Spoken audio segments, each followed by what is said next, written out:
Hi, and welcome back. Today we'll take a look at control options for the collector.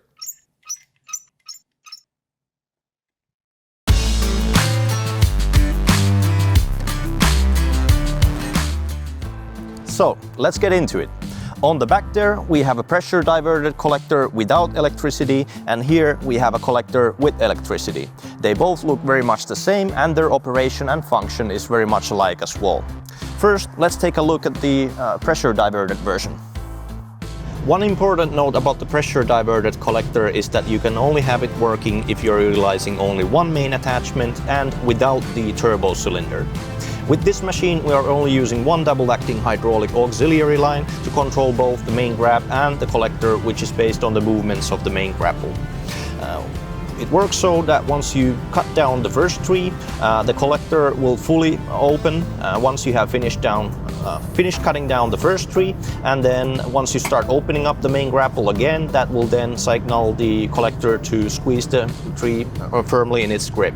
And then you continue doing the same for the next tree, so you just fully close the main grapple and that will open up the collector. Once again you start opening it, it will squeeze the collector tightly in, and so forth. When you want to drop down the trees, you will then simply just fully open up the main grapple, and that will signal the oil to divert to the collector arm and open that at the same time with the main grapple. This will cause it to drop down the trees that you have accumulated in its hold.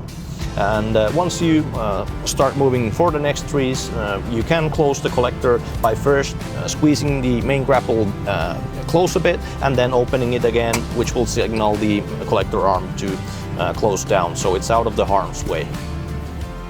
Second important note about the pressure diverted collector comes to the opening and dropping down the trees.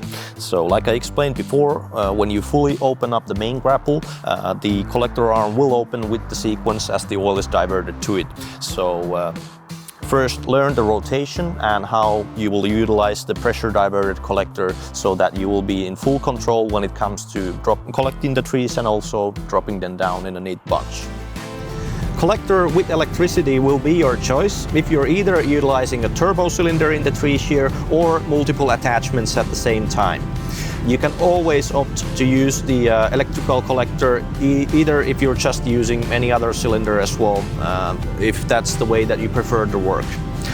Here in this machine we have set up the main hydraulic double-acting line into the roller to open up the main grab, and then to drop down the trees we'll be only utilizing one electrical push button on the collector. The sequence that you will be working with is basically very much the same as it is in the pressure diverted version.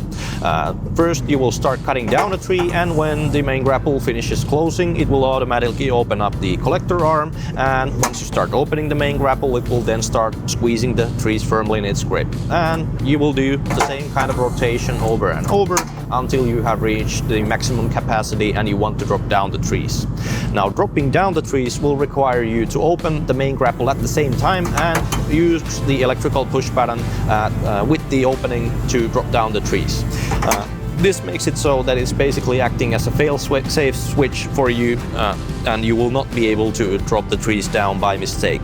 So whatever you do with the main grab, you will not be allowed to drop down the trees from your hold unless you're opening the main grab and pushing the electrical push button down at the same time for the collector arm to open.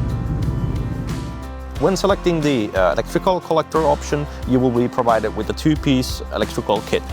This black cable will be run on the shear side, and the gray cable would be run all the way from the end of your boom into the cabin and to the controller. They have a quick plug system with them, so you can easily detach the whole tree shear if you don't need to use it for some jobs. And then the other way to do this would be our wireless electric kit, and it's always based on how you want to build the shear to your liking. On top of the other options, you can always utilize your machine's extra hydraulics if you have them and build a direct line to control the collector cylinder manually. So basically, to summarize, you have 4 different means of operating the collector, which are either the pressure diverted version, the electrical version with the normal wiring kit run by the boom, the electrical version with the TMK wireless kit, or the direct line from your extra hydraulics.